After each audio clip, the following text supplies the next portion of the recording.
Hi, I would like to share with you a few tips on how to manage energy at your company in more sustainable way.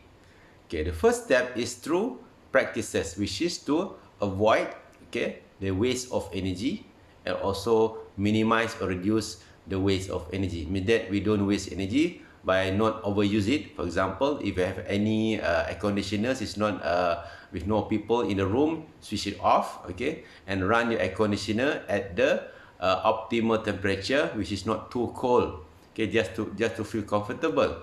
Or you can avoid allowing the area that with no person or no people with lighting on through practices. This normally can be done through a systematic approach or energy management system at a company, okay, through the SOP, through the instruction, through the awareness program, through the training that will enable to increase the awareness and to understand the energy efficient practices. This normally can help you to reduce energy cost from 5 to 10% if you are doing it from business as usual, or if from nothing to do something. That's the first step. Okay. The second step is through technologies, means that you can start to think about using more energy efficient technologies.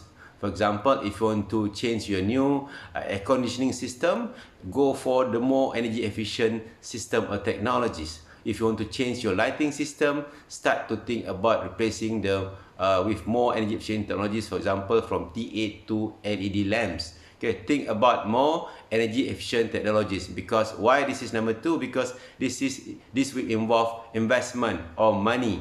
Okay, that's why we have to start from the practices. Once we have the result, we can start to think about looking into the more energy efficient technology, which requires some kind of investment for long term. Then the second step, go for more energy efficient technologies. Okay, whichever equipment that you that are due for replacement. Because for the energy efficient technologies, you may have to pay a bit more upfront, but you will pay much lesser over the lifetime of the equipment. For example, you may want to save a few thousand ringgit for one chiller, for example, maybe 10,000 and 20,000. Okay, for chiller which is standard. Okay, but if you go for more energy efficient one, you have to pay more. But over the period of the operation of the equipment, you save more and more. Okay, otherwise you have to pay more. Okay, so that's long term. That's why when it involve investment, you have to look into the not upfront cost, okay, which is more expensive for more energy efficient technologies, but you have to look at the total life cycle of the or lifetime of the equipment. That number two, okay, go for energy efficient technologies.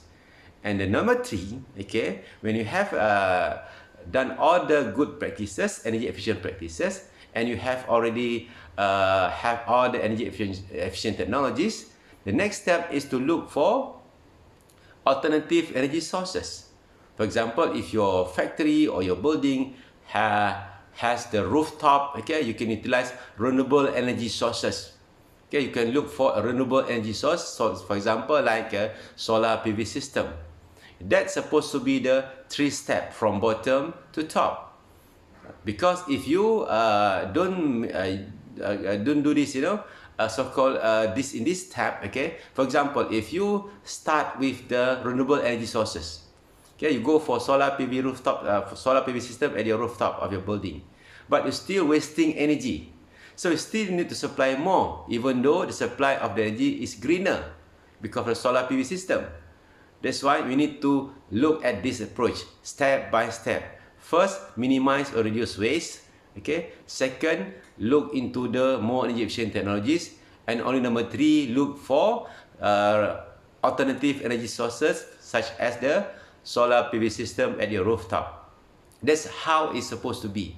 Okay, this is how you're supposed to manage your energy in more sustainable manner. Or you can call it sustainable energy management system for the company. Okay, for the practices, we can refer to some best practices, okay, guideline or standards such as ISO 50001. For Malaysia, we have EMGS, Energy Management Gold Standard, okay, under the AMAS, ASEAN Energy Management Program, Energy Management Scheme, okay. There are many other best practices or guidelines on energy management system you can refer. Okay, and for energy efficient technologies, you can refer to many other standards. Okay, as a guide on to see the to indicate that equipment or system is more efficient. For example, motor from IE2 type to IET type. Okay, chiller with lower kilowatt per ton and all that. And finally, look into your for alternative energy sources such as solar PV, you can easily find it on the market out there. So that's my tips on how you're supposed to manage energy in your organization in more sustainable manner or through the sustainable energy management system. Thank you and see you in the next video.